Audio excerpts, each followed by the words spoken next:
Ladies and gentlemen, welcome back to the Far From Pro podcast. I am your host, Welcome back. Evan Walsh, and with me is my co-host, Joseph Meyer, and we have new Wi-Fi. It doesn't seem like we have any delays so far, which is new to the program. For those of you who don't know, I have suffered a couple Wi-Fi issues since Hurricane Ian decided to come and basically crap on the entire state of Florida. Wi-Fi is in, air conditioning is in. Life is good over at the Walsh household currently. I'm not trying to jinx anything. Going to knock on some wood here to get things by. Yeah, I would do that.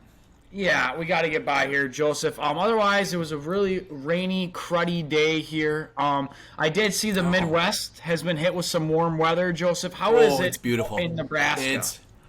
Let me tell you, Evan, it's about 80, little nice breeze. The sun is just perfectly setting. It's a fascinating thing here because as soon as it turns about 65, the grassy areas where the grass hasn't even grown yet, it's still dead because it's April, is flooded with people tanning, doing their homework on the grass. It's kind of picturesque. It's kind of what you would imagine out of like a college movie where you're walking around and you're seeing you know chicks hanging out in the grass and dudes throwing the football around, throwing some spike ball around. So it's pretty nice here. I'm enjoying it. It's great weather. It's good to be out of the depths we call winter here in the Midwest.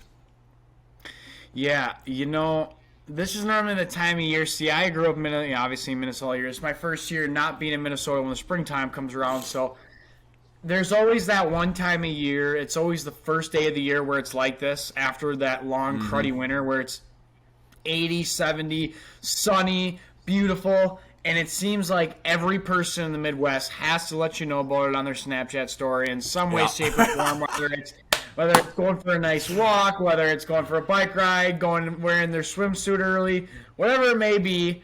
Hey, I'm not against it. I get it. Winters suck this year. So if there's any way you can go out and basically show that, hey, I got through it, I survived, and now I'm going to enjoy myself, no hate. I completely understand. I give all the credit to it. However, with all this happening, the sports world still continues, and Far From Pro will continue to report on it, which we will do that this podcast. And as always, to start, hot or not. And Joseph, you said you have quite a few hot or nots, and I want you to be able to rattle those off. So we're going to start with you, and then we're going to go to me, and then we're going to go back to you. All right, so start me off with one of your hots, please. Okay. So speaking of weather, Evan, we're going to go with... This kind of ties in. We're going to go with my love for golf is hot this week, Evan. After watching the Masters, which I watched probably the most golf I've ever watched in my life. You know me, I'm not a huge golf guy. But it really just renewed my passion for the sport, and it was really nice because I got to just sit there. I didn't go home for the weekend. I got to just sit, enjoy some nice golf, had a nice big Easter meal, sat there, ice cold drink in my hand, watching some golf. And it was picturesque, Evan. And even though the weather conditions weren't great at Augusta National, by the time Sunday came around, it was beautiful. It was gorgeous. You can't have a Masters Sunday without a beautiful weather, beautiful scene. I loved it. And for the golf, it was an incredibly entertaining tournament. Just to see, this drama between the LIV and the PGA and kind of what everyone had their commentary. Everyone has their own thoughts. And, people are hating on Koepka because he, this big fall off on day 4, and he's in the LIV, so maybe he's just not as good because he's in the LIV, which is complete, Maloney, whatever. But to see Rahm come out there with a stellar finish to the tournament, I loved that. To see Mickelson and Spieth surge back up, that was entertaining golf. If those two had started a little bit better on, the earlier rounds, they would have ran away with that thing. So Sunday was a beautiful day for the Masters, some great golf. Loved seeing it. Loved seeing the competition late too as well. That's a great hot, Joseph. And actually, so I have a hot or not, and actually they're both related, and they're both related to the Masters. Well, not technically just both related to golf. I'm gonna start with my hot. My hot is LIV Golf. I think the fact that you had 3 of the top 5 finishes were LIV golfers. And not only that, just the way that LIV Golf came and what players played this weekend. I understand there were some people like DeChambeau didn't really have a good weekend. DJ was so not so well. But who would ever thought that Patrick Reed would have came out and played as well as he did this weekend?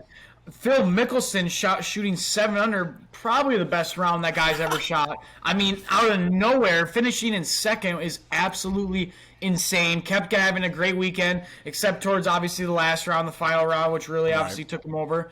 Unfortunately for him, he ran to John Rahm, who basically I think we can all agree is probably one of the hottest guys in golf with him and Scotty Scheffler. So it's not one of the worst losses he had. John Rahm just played consistent well all weekend, even though starting with that double bogey in the beginning of the first round, still came out and dominated.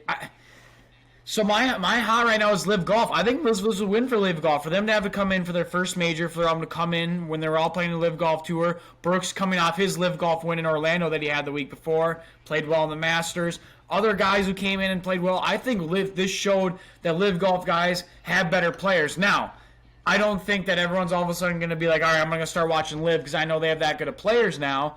But I do think this is still good publicity. And I still think this is good for Live Golf in general overall, in my opinion. No, I agree.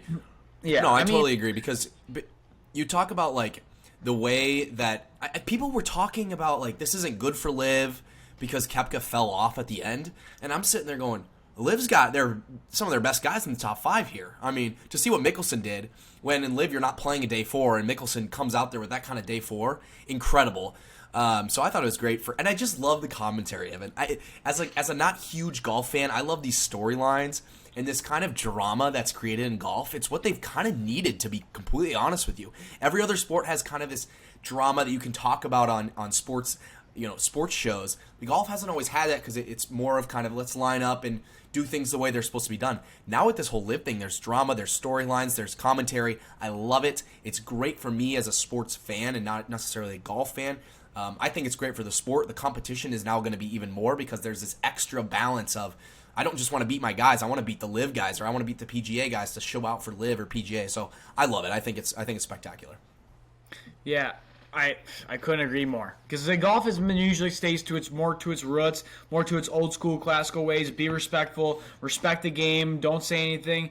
Now there's people maybe saying some things in interviews, post games, people talking a little more, and obviously with this Live Golf, it's hard not to acknowledge that there is something there that is different. There's equity, there's difference, and I think it's great for the game. I think it's great for the fans to bring more attention to golf, and as a golf fan, I absolutely love it.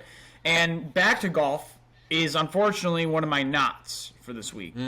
I think don't get me wrong, Masters week is the most prestigious and best week of golf in my opinion. I think everyone can agree.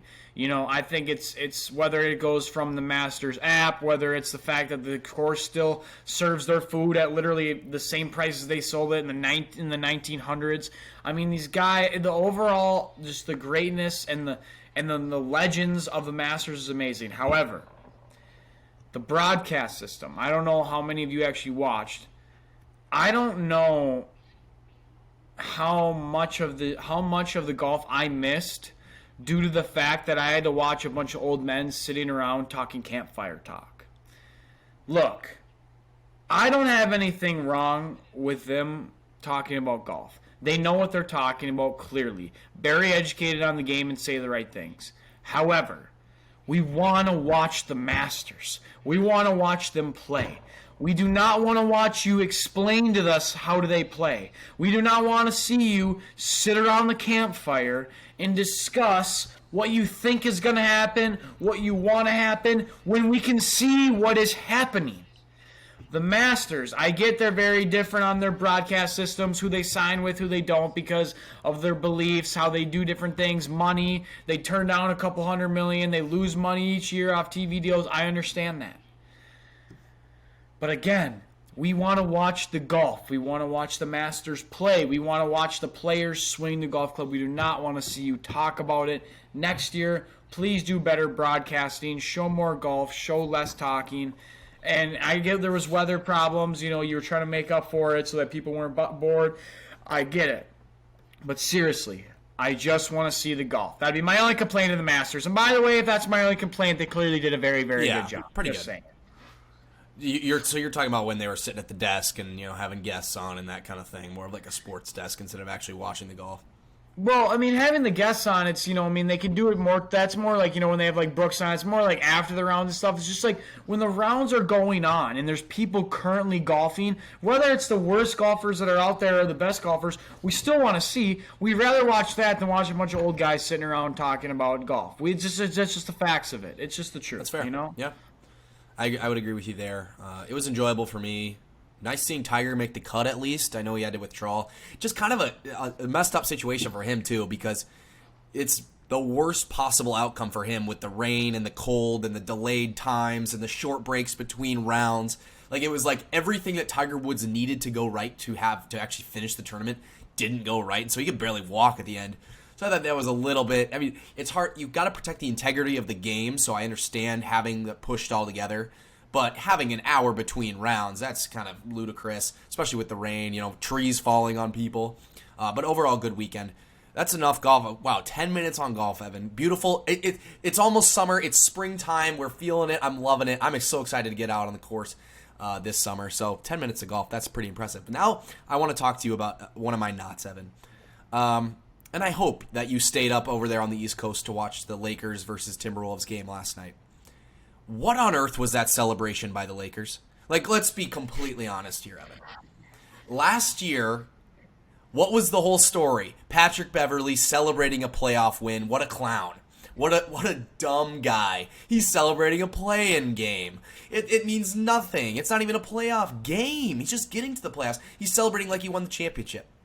For LeBron James, the second greatest player of all time, to sit there and like he's some like 6th grade kid that just hit a shot to win his rec basketball game is completely ludicrous, Evan, because the fact that the Lakers are even in this situation to begin with is embarrassing. I understand they sucked at the beginning of the year. That's not impressive that they sucked and now they don't suck as bad. They're the 7th seed in the playoffs with the second greatest player of all time. They have one of the greatest centers of all time in Anthony Davis, or at least one of the most talented centers of all time. And they have the Lakers organization, which has won, 16 championships. Completely ludicrous to be celebrating like that against a Timberwolves team that is without Rudy Gobert because he punched his teammate so stupid. What a dumb guy. Jaden McDaniels, one of the best defenders in the league. Anthony Edwards is hurt, can't play. He played like garbage. He was shooting bricks. Cat is in foul trouble because the refs couldn't keep their whistles in their mouth. Just get your whistle out of your mouth. To celebrate that kind of win, like that, in that circumstance, where you needed overtime to beat the Wolves, you needed a complete collapse by an unhealthy Wolves team that was injured without players, that has complete fraudulent organization, all from top to bottom. Ludicrous. I cannot believe that LeBron is seriously out there doing that, and then they go down the end, and that shot didn't even matter. It didn't even end up mattering because Conley hit three free throws to tie the game. So that shot didn't even matter, Evan. I know I'm ranting here. It's just completely ridiculous to me that LeBron James. You think Michael Jordan would celebrate like that? You think Michael Jordan would celebrate becoming the 7th seed in the NBA playoffs against a Timberwolves team that's never done anything in the playoffs ever? No. Yes. So I knew this was going to get brought up. I knew a lot of people were going to have some emotions about this, feel some sort of way. Look, and there's a lot of ways to put it, and I think you put it in a very, very, very interesting way to look about it, and you're not wrong. It's not the best thing for them to be celebrating the way they did. It didn't show very good poise. It didn't show that they've been there before. It wasn't good. And to be fair, it was an overtime win, and they earned it, and they did what they had to do to get there. And, after all turmoil they've been through throughout the season, whether it's all the crap they went through, people telling them they were done, they weren't going to amount to anything. And then for them to at least get the 7th seed, I understand they feel a certain way about that. They also feel a lot happy because they probably do have a good chance of beating the Memphis Grizzlies in the first round, in my opinion. I do believe the Lakers can easily upset them with them being fully healthy and the way they've been playing, no doubt. I disagree with that, but we'll go into that later. Well, we'll get into that later, but it just, all in all, like, I do understand why they celebrated, but I do agree with you. It was a little much, and they didn't need to do it, especially with that hurt Timberwolves team. But in my opinion, the main losers of the night were the Timberwolves because all in all, they screwed themselves off with Rudy Gobert acting like an idiot, getting him suspended. That screwed his team over. McDaniels punching a wall for just whatever reason, probably the dumbest and worst way to injure yourself right before the playoffs ever, especially when your team needs you. McDaniels plays last night just by not punching a wall. They win that game. I don't care what anyone says, easily. Yeah. Nas Reed being hurt, which is easily one of their best bench players, that hurts them a ton. Like the Timberwolves shot themselves in the foot right before the season started. I know they have Edwards and Cat, and they're going to get Gobert back next for the rest of the series, but like at the end of the day, like that still hurts your team a lot, and they shot themselves in their foot for this game and could have easily won and became the 7th seed, and they could have had a rematch. Now, at best, they're going to have to play the Nuggets in the first round, which I don't think that's going to end well for them at all, in my opinion. And in my opinion, it's more of an L for the Timberwolves than for them just being dumb. Hopefully, Gobert can come back and help them a ton.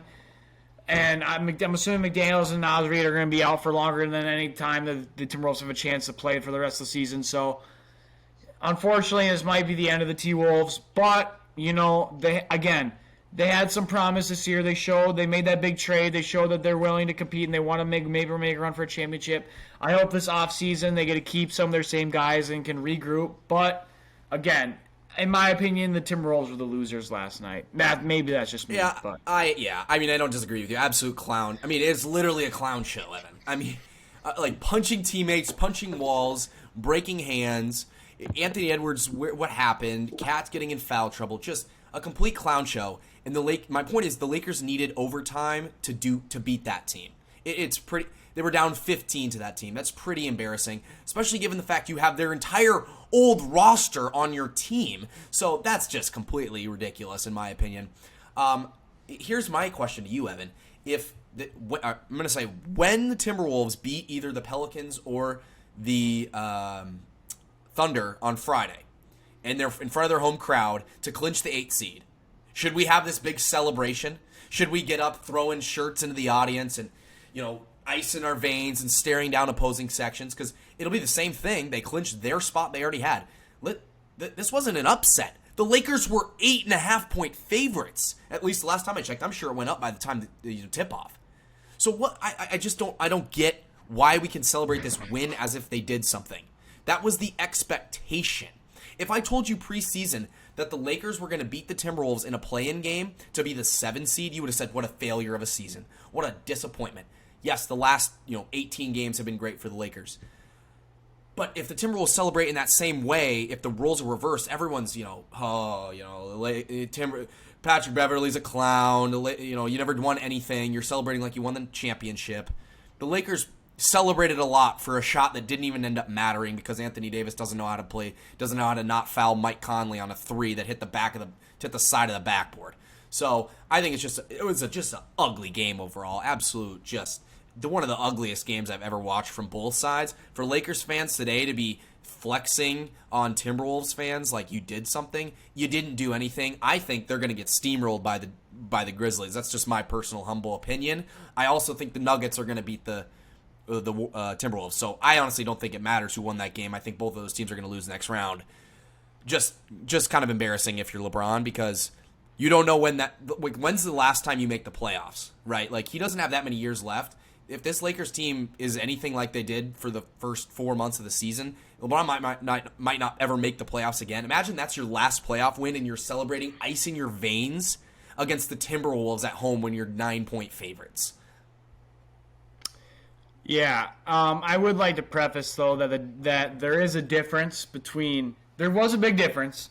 I would say the way that the Timberwolves celebrated with Patrick Beverley, him jumping on the scorer's table, throwing his jersey in, crying, everyone freaking out, that was a little bit more excessive than the – because in all, LeBron, they did just celebrate the 3, then they went, they shook hands, they got off the court.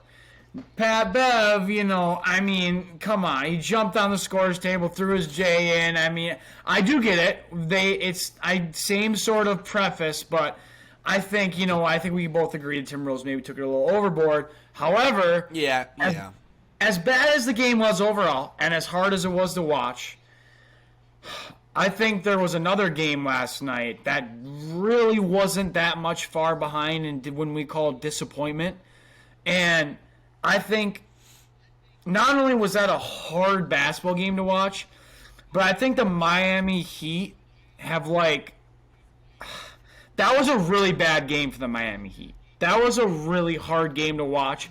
For whether it was Bam Adebayo having struggled from the start of the game. I mean, yeah, he kind of finished sort of well, but he started off terrible.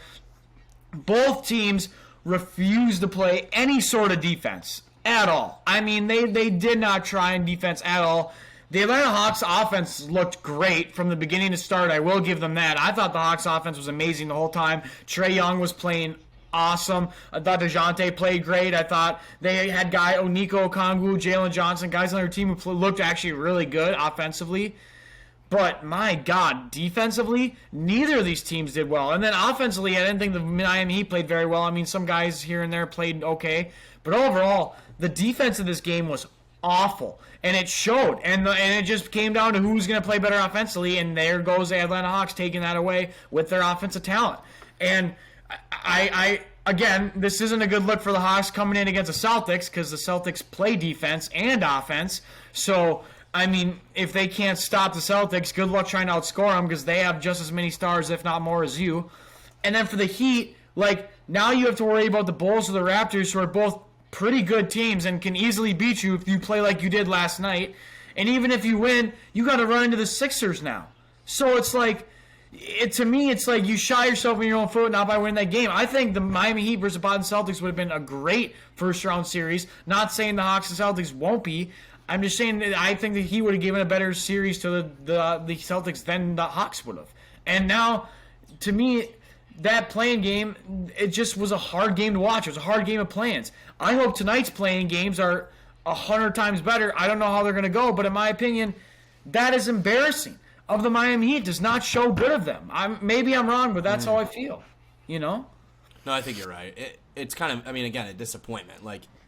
This Miami team should not be, playing for their playoff lives on Friday, right? This team should be already locked into a spot with the talent they have on the roster. So a disappointing finish for them. I think I do enjoy this play-in tournament though, Evan, because it's storylines that wouldn't exist otherwise, right?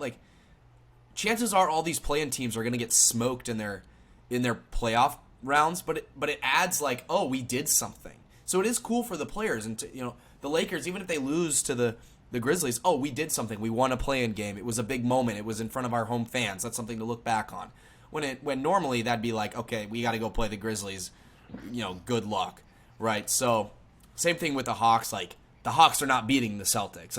It's just not happening. But for them to get a nice win, on the road, whatever, good for them, I guess, as the 8th seed. You avoid the Bucks, Celtics, whatever. You're going to lose to both, so it doesn't really matter in the end. But I do enjoy the play-in, Evan. No, the play-in gives us more basketball. I think the play-in tournament is sweet because, in my opinion, there is no difference between the 7 and the 10. There isn't in today's game. The 1 through 7, and if you look at through all both the 7 and the 10 in both the East and the West, I don't think any of those teams that you could say, oh yeah, those are championship winning teams. Maybe whatever, you can maybe argue the Lakers right now, or whatever, maybe the Heat because they've done it before, whatever. But in my opinion, I really don't think those are any championship winning teams. It just gives us more basketball. It gives us more excitement. And honestly, it gives a break to the seeds 1 through 6 who deserve a little week off for the season end, before the playoffs start. That's why I like it. I also like that it gives these teams and these guys who just went through an 82 game season, and by the way, if you play an all-star break, it's really not, you go longer than what you would think for an 82 game season. It gives them that little week-long break to get their muscles ready, get their teams ready, get themselves ready for playoffs, get into that mentality, so you have a better playoff series. And I really think it does. So I love the play-in game. And I don't think there's any difference between the 7 seed and the 10 seed, in my opinion. I mean, you can be oh, well, it's the Lakers and the Thunder, whatever. You think either of those teams are going to win the championship? You think either of those teams are going to be conference finals? Probably, maybe not. I doubt it. There's really not that big of a difference. So you might as well let them play in this little tournament, give them more games in the year, and get us more basketball, get yourself more views. And by the way, I also found out today that apparently the stats in these games, they don't get counted towards regular season or playoff stats. They're like their own little Really? category. No, so I thought that was kind of cool too. It's like their own. Now you get your regular season stats, your play-in stats, and your playoff stats, which I think is pretty cool. 3 different categories. Why not? Screw it. Let's make a 4th category. Let's just keep adding categories. Because you know what? Why not? Makes it more fun. Makes us, I don't know. Why not? Why not? I agree. So I like the play-in tournament. I think it's great. But all in all, basketball for these playoffs, play-in so far, have been okay. I hope tonight's games are much, much better. They're in the 9 and 10 seeds, so we'll see. So I hope they are. Yeah.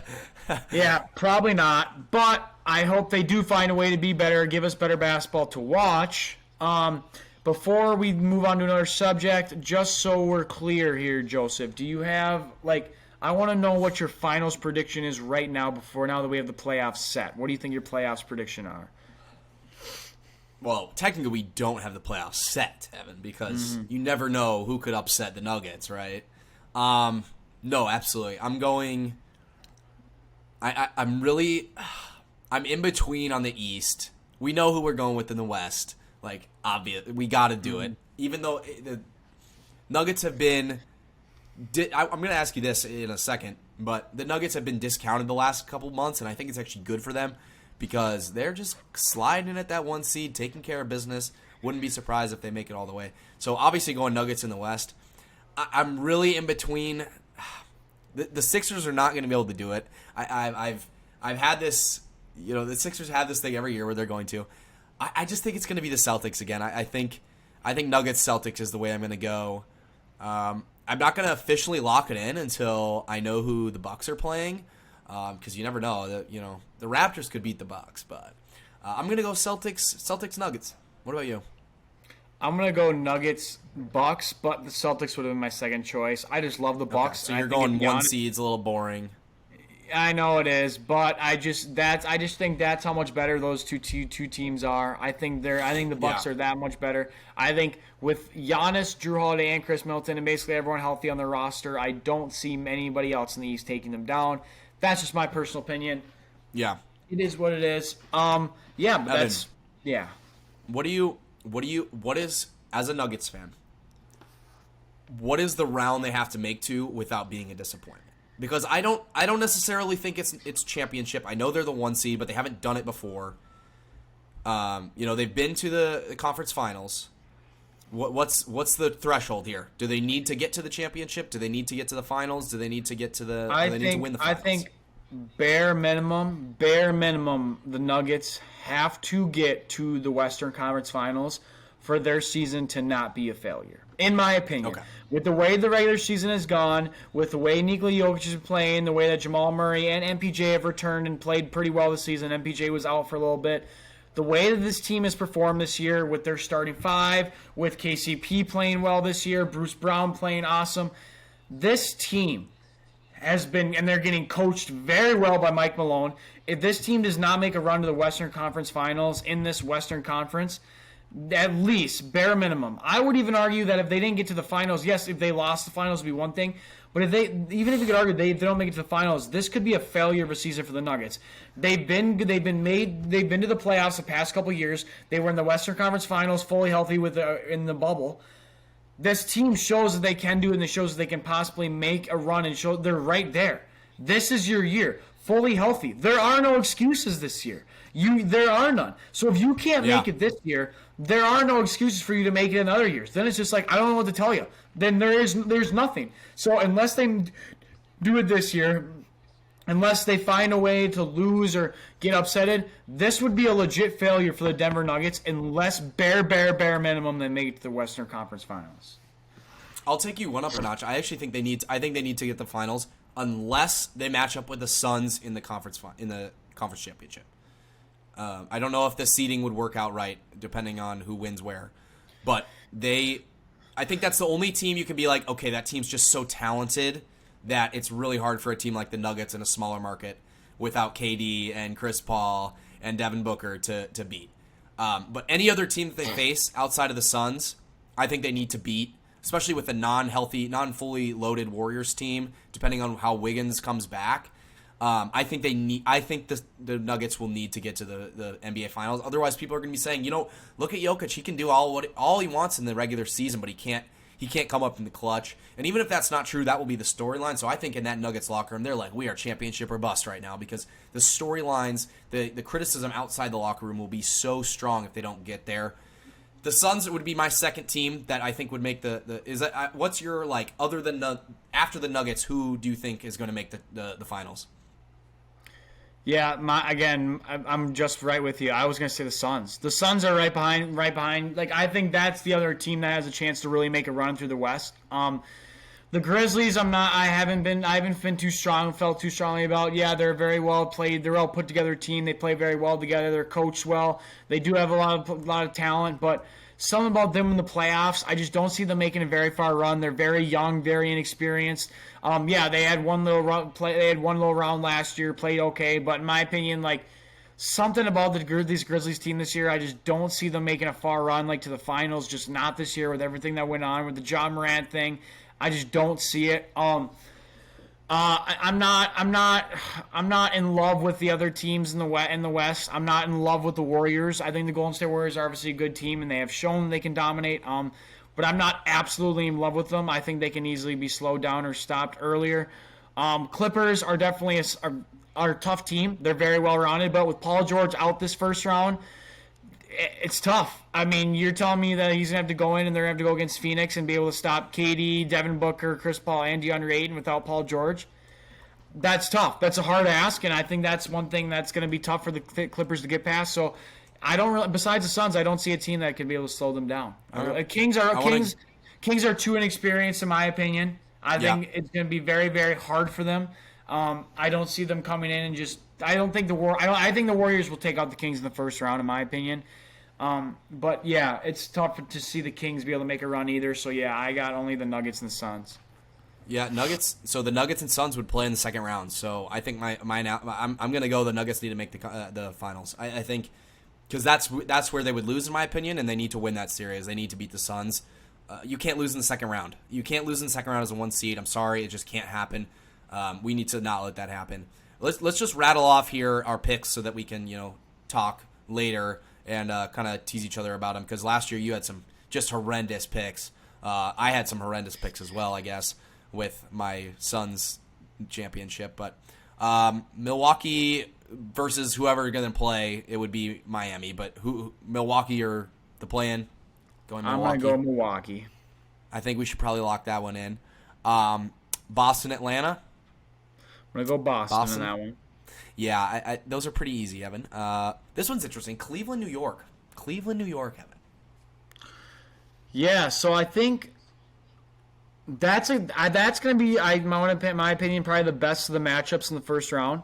Both these teams are fully healthy, which I know a lot of people don't like that. I say, oh, fully healthy. They keep saying that. It's very important, because when you talk about these teams and all of a sudden you're talking, I don't bring up that one of their superstar players is injured. That's a completely different team. It is. So I just like to always preface by saying that in the beginning. Julius Randle just had a 50-point night a couple weeks ago. He's been playing very good basketball. Jalen Brunson as well. Josh Hart's been playing well for them. This is going to be a good team. Emmanuel Quickley's been playing really well. You could even argue him for Sixth Man of the Year at one point. RJ Barrett will be topping. The role players are stepping in for the Knicks. But the Cleveland Cavaliers, to me, Donovan Mitchell has been one of the best shooting guards in the NBA. Their big lineup with Jared Allen and Evan Mobley is way too big, I think, for the Knicks, considering their big man is Mitchell Robinson. No offense to him, but those are some tough matchups there. And I just think the Cleveland Cavaliers have been put together all year. Plus, Darius Garland, in my opinion, is a stud. He is a very underappreciated and can run very well with the Cleveland Cavaliers offense. I'm taking the Cavs over the Knicks in round one. Nice. I'm going to have to agree with you. So we're 3 for 3. I just don't trust the Knicks to win a playoff series. As much as it comes down to that, I just don't trust them. The only thing I could see is Jalen Brunson was a big part of that Mavs run to the Western Conference Finals last year. So I kind of like that in their case, but I just think I'm going to take the Cavs over the Knicks. I don't trust the Knicks. Philadelphia, Brooklyn. I'm going Philadelphia. If they lose this one, this would be just incredibly bad for them. Miles Bridges has been playing out of his mind, but the Sixers have to win this one. Yep, I completely agree. I got the Sixers going in. Wow. 100%. We're 4 for 4 there, so this won't be too fun. Denver, Minnesota. We already said Denver's winning also. We're taking Denver. Phoenix, LA. I think we're both taking Phoenix there. Would you agree? Yeah. Yep. Kings, Warriors. I got the Warriors. I think the Warriors are going to upset the Kings. As much as I love the Kings and I want them to win because I love seeing how excited their franchises, their fans are, seeing how happy everyone is cheering for this team. I love De'Aaron Fox. I love Sabonis and how he's been playing this year. But all in all, I just think this Warriors team is more experienced, and I think Steph Curry and Klay Thompson, they've been playing freaking amazing considering what they just did to the Portland Trail Blazers in the final game of the season. I think they're coming in the playoffs hot. They get this long break that'll be able to let their players rest. I'm super excited for the Warriors to see how they do this playoffs. I 100% have them beating the Sacramento Kings in the first round. All right, so this is our first different one. I'm going to take the Kings because I think the Warriors feed too much off of their home crowd. They're the away team. They're going to get 2 quick games at a raucous arena. I mean, San Francisco is going to be bumping. I think the Warriors run into a little bit of their own, a little taste of their own medicine with a raucous home crowd. And I think the Kings get it done. I believe that this is the year that they do it. It really depends on if Wiggins plays and how much he plays. But, again, coming back so soon, he was a big part of their run last year, and I don't think he's going to be the same. So I'm going to take the Kings there. Memphis, Lakers. I know we've already touched on this one. I'm taking Memphis. I think the Lakers are complete frauds. I think they are awful, and I think it's going to be a 5-game series. Yeah, okay. I'm gonna go to the Lakers there. I think the Lakers are gonna take out the Memphis Grizzlies, and this is in my opinion. I think the Lakers coming in, knowing that they're fully healthy with LeBron and AD. I love Jaren Jackson, but I don't know if he's good enough to be able to slow down Anthony Davis, while also having to be able to maybe even slow down LeBron. I think the Lakers are playing hot right now. I have them beating the Memphis Grizzlies. Okay, I guess we didn't do this. We'll do quickly how many games? So I got Memphis over Lakers in 5. How many you got? I'll go 6. 6? Lakers in 6? For Lakers. Yeah. Wow. Okay, I got Kings over Warriors in 7. I got Warriors over Kings in 5. Wow, okay. No respect for the Beam Boys. Phoenix, LA, I got the Suns in 6, I'd say. Suns in 5. Suns in 5. All right. You like these short series. Denver, Minnesota. Denver and 4. Denver and 4. Okay, you're going the sweep. I don't know. I like the Timberwolves' chances of winning at least one. So I'll go Denver in 5. Okay. Respect. Milwaukee, Miami. Milwaukee wins in 4. Boston, Atlanta. Boston wins in 4, in my opinion. Yep. I have Boston in 6 and Milwaukee. Gotta get that on. Sorry, Milwaukee in. Let's go 5. Okay. Cleveland, New York. I got Cleveland in 7. Cleveland in 6. Cleveland in 6. Okay. Philadelphia, Brooklyn. I got Philadelphia in 5. I'm going 5 too. Yeah, I was gonna say 5. Okay, so we're pretty lockstep there. Big difference on the Kings and the Lakers. So a little trash talk to come. Mm-hmm. You got any other things you want to touch on about sports before we get out of here? Yeah, so let's talk 2 quick things. Baseball, quick. Baseball is back, which feels good. I always kind of like having baseball because I love throwing a game on in the middle of the day. Sometimes when I'm home, when I'm doing things, homework, whatever. Going over the standings here, we got the Tampa Bay Rays, who are absolutely on fire, being 11-0. Good for them. Good start to the year. For my Minnesota fans, hometown kid, they are at the top of the Central Division in the American League, 8-4. I think they have finally figured out their pitching, which for all you Minnesota fans know that pitching for the Minnesota Twins in the past, 10, 20 years has been god-awful. Finally, somewhat starting to figure out. They got back one of their better pitchers who came back from Tommy John surgery, playing pretty well. We're the top 5 in the league at strikeouts. We're playing very, very well. So good for I'm saying we, not a Twins fan, just saying good for them. From Minnesota, so kind of in-blooded in me, but good for them. Very happy they're playing this well. Yeah, not much going on. It's really early in the season, so it's kind of hard to jump in on the stats and talk about numbers. 160 games, so you try not to overreact too early. Our Rockies are one of the worst teams in baseball. Kind of knew that coming into the season. No surprise there. So we try not to talk about them too much. Yeah, I know. Angels actually not starting off too bad this year. 7-5, over 500. Again, they had a game at the beginning of the year. I saw a game they had at the beginning of the year where they lost 2-3, and Mike Trout had a 2-run home run, and Shohei Ohtani was the only other player to have a hit. They lost 2-3. No other player on the Angels team had a hit. No other player. Only Shohei Ohtani and Michael Trout, and they lost the game 2-3. Get those guys some help, for God's sake. They're doing everything they freaking can. Do you have anything about baseball? Because I have one more sport we need to talk about, and then we can hop out of here. I think you want to talk about OBJ?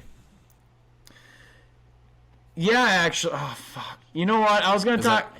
Yes, I do want to talk about it, but I also want to talk about the XFL quick. Quick thing about the NHL, XFL really, really fast. I just want to say, quick, the DC Defenders 7-1, Battlehawks 6-2, playing amazing football. I watched them this weekend. First time really sitting, not this weekend, I think it was a couple weekends ago. Really sat down and watched the XFL. I actually highly suggest to people they start watching it. Very, very fun to watch. One of your fan favorites, Ben DiNucci, was an ex-Cowboy, right? He played for the Cowboys, am I correct? Yeah. Yep. He is not only the NFL, he's not only the passing leader, but he's in one of the rushing leaders too. He is absolutely balling out in the XFL. Very, very fun to watch. So if you ever want to go on one of your Saturdays, you don't feel like you have any sports to watch, throw on the XFL. Very, very entertaining spring football. Just want to throw that out there. The overtime rules, what do we think? I love them. I love it. It's like a PK shootout, penalty shootout. Adds drama. What a weekend for the XFL, Evan. I mean, ratings were through the roofs. I think it was like the highest rated non-NFL game since forever. So absolutely thrilling. I got to watch the Battlehawks sell out the dome. Bring football back to St. Louis, baby. I mean, come on. What are we doing? Thank God we have football in spring, Joseph. This is what the people needed. I'm glad that XFL decided to have their season in the spring. So genius. We need football in the spring. Thank you, Dwayne "The Rock" Johnson. Okay. Yep. OBJ, you like it or no? I like it. I mean, look. Here's what I'm going to say. I'm not going to get into the logistics of the XFL because we don't have much time. We still have one more thing to talk about. But here's what I'm going to say about the XFL. Whether or not you like the rules, whether or not you think they suck, whether you disagree with them, whatever, you have football in the spring. Appreciate it while we have it. I don't want to hear complaining. No. We have sports. We have football. Keep it there. Thank you. All right, next topic. Last and final topic. This was a big story. I'm just going to straight up ask Joseph, did the Ravens overpay for OBJ, yes or no? Yes, because it's what are we doing? I don't understand. This is a slap in the face to Lamar Jackson, in my opinion. He needs a weapon. You know what? We'll go out and get an aging veteran who hasn't played in 2 years, who tore his ACL. Completely ridiculous. Yes, put this money into a player that's actually going to help out Lamar Jackson, or put it into Lamar frickin' Jackson. It's a slap in the face. I'm sure they're tight. I'm sure Lamar Jackson and OBJ are going to have fun together. They are both, really cool guys. Lots of fun to hang out with, I'm sure. But football-wise, makes no sense. You can't say, oh, we have no money, and then give a bunch of money to a aging veteran who's injured, who has been inconsistent, and at best a solid piece, but with drama. He has been a great player, but with drama, injury, hasn't played in a year. I'm out on it. I don't get it. I'm right with you. I think they completely overpaid for him. I think he was right on his way to play for the New York Jets and get caught balls from Aaron Rodgers until honestly, for the Jets, they just got outbidded, and I think the Jets were okay with that. I don't think the Jets were willing to pay that money. And I think the Baltimore Ravens were thinking, well, if you want your star receiver, if you want a buddy, Lamar, if you want help, this is our way of helping you. Look, unless OBJ comes and has an unbelievable freaking 1,300-yard season, multiple double-digit touchdowns, then I don't think this is going to pay off. You better hope he has an unbelievable season. Him and Rashad Bateman with Mark Andrews is enough for Lamar for him to not be upset and actually just – you already didn't even sign Lamar to a full-term contract. If this was your way of helping him, I don't know. You're giving a bunch of money to a guy that you haven't even paid your star quarterback, and you're already giving another guy a bunch of money. It's Evan. It's crazy to me. They don't want to commit to Lamar Jackson because of his injury history and his not being able to always be there. And then you go and pay $15 million to, it's not all guaranteed, but $15 million to OBJ. Like, no, 15. You're not concerned about him. Joseph, $15 million is guaranteed. He can get up to it's all guaranteed. Million. Okay, yeah, perfect. That's even better. You're not concerned about his injury history, but you're concerned about Lamar Jackson, who's missed a couple games when you weren't even going to make the playoffs. Like, are you kidding me? This is ridiculous. I don't know what the Ravens are doing. What is going on in their front office? That's crazy to me. That is crazy. The fact that your main concern about Lamar Jackson, he gets injured sometimes. He kind of runs around and might get hit and really injure himself. You know what also would probably be bad? OBJ maybe throwing his helmet at a kickstand, or tearing his ACL twice, or being a drama in the locker room. Completely ridiculous. Get out of here with this. Clearly was not thought through on the Ravens' part. Not a lot of people agree with it, and I can 100% see why. Interesting week in sports. Glad we were able to sit down and chat, Joseph, and get it done with. Get out a podcast episode. This was needed. This was well needed with all the things that had happened in the sports world. So, Joseph, we're going to send the people off. We appreciate you all listening. Thank you. Please like, subscribe, watch wherever you need to watch. Don't care as long as you get to listen. And, ladies and gentlemen, Joseph, please send us off. Peace.